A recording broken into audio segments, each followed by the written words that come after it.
Having a YouTube channel is one, but thinking about starting it is a whole new challenge. Even when I've started, sometimes I wonder, what should I talk about? Another challenge that I'm having is sometimes as I'm trying to express myself, I run short of what to say. That just happened a few seconds ago. There's a lot I've learned about blogging. This whole channel will be centered about the experience I've had throughout my blogging career.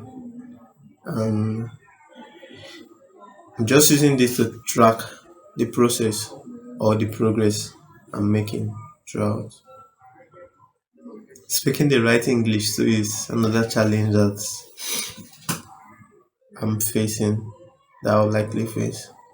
Having a good camera quality is also another challenge that I know I'll face. But I know with time I'm going to get better.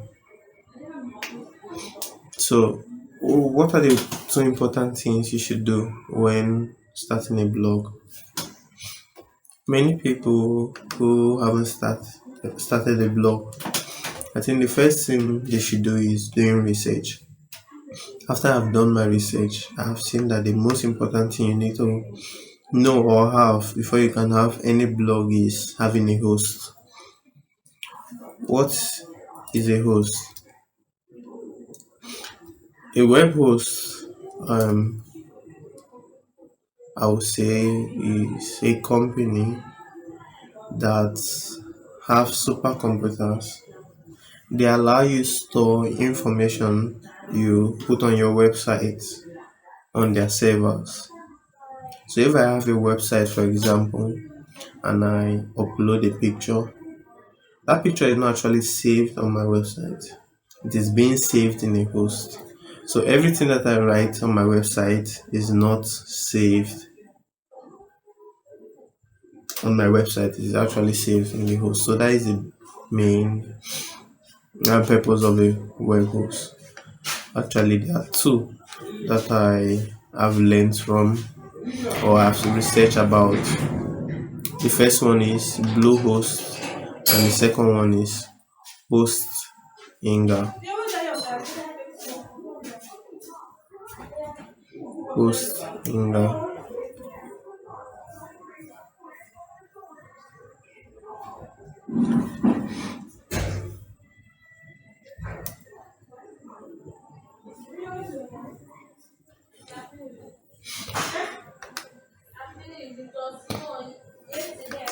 Both of these web hosts have features that make each of them stand out, but the most interesting one is Hostinga. Now, why did Hostinga get my attention? Basically, the reason I fell in love with Hostinga is because of how cheap it is. Hostinga starts as low as $0.99, which is very cheap. Even its business shared hosting is at $4 a month. Bluehost, on the other hand, although it's also cheap, it starts at $3 per month. The highest is at $13 or $14 a month. But if you would ask me which one will I go for, so I've watched different YouTube videos, I've asked questions, and I've also read about these two sites, and I'm choosing Bluehost over Hostinga. The reason why I'm choosing Bluehost is top SEO experts on blogging recommend Bluehost. Does that mean that Hostinga is bad? No. Hostinga is actually for newbies, people who have no idea about blogging. Hostinga is very easy to apply for and also to host your site. Very easy. You need a little bit knowledge about Bluehost so that you'll be able to pay everything and start up your website. But Hostinger is very easy. It is simple, step by step, and you eventually get what you want. But the reason I'm going to pick Bluehost over Hostinger is just because of customer service.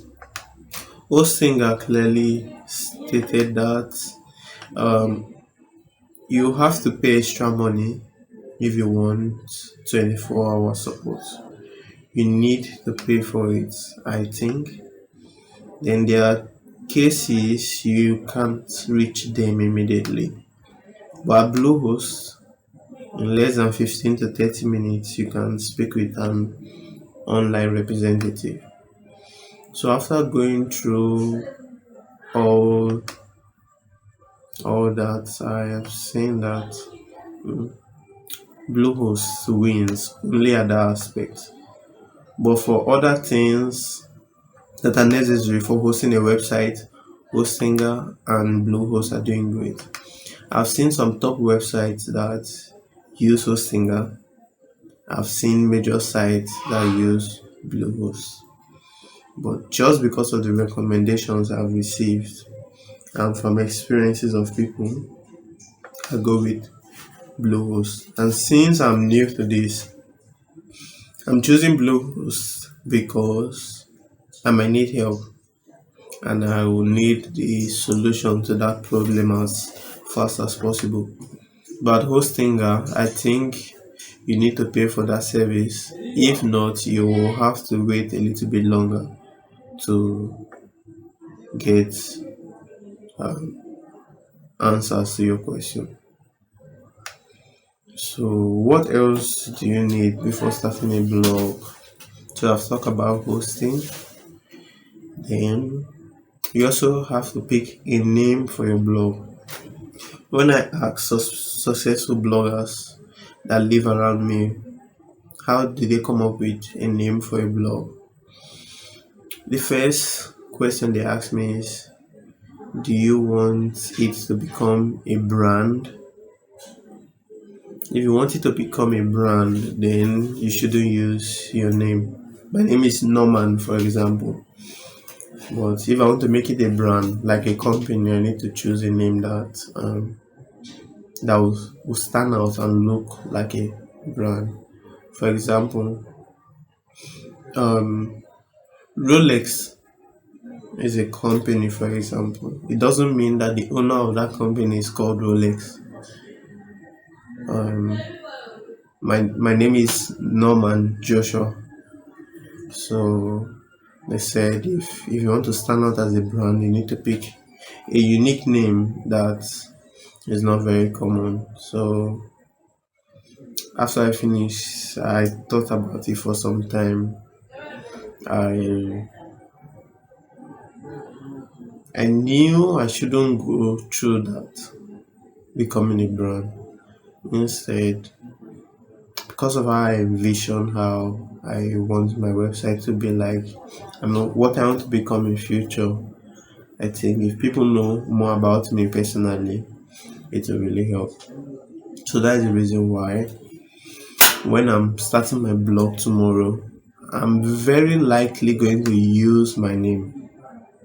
So you might see my blog name being something like Norman's blog or Norman MJ's blog. Yeah, something like that.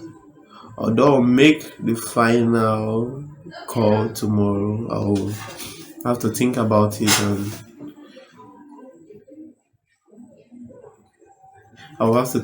it and come up with something that's going to be very nice and something that's going to be very easy for people to remember. So today we have discussed about two things. Do not start your blog if you have not considered these two things. The first thing is host. Do research about host. There are two main ones, Bluehost and Hostinger, which is very, very affordable. It's as low as $1. per month and Bluehost. But I'll recommend Bluehost because of its customer services.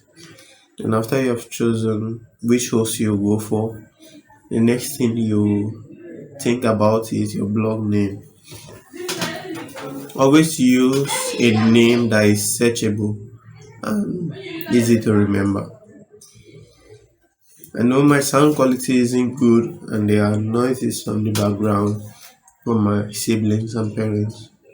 I'll listen to this audio again. If it is nice, okay, and manageable, I'll upload it.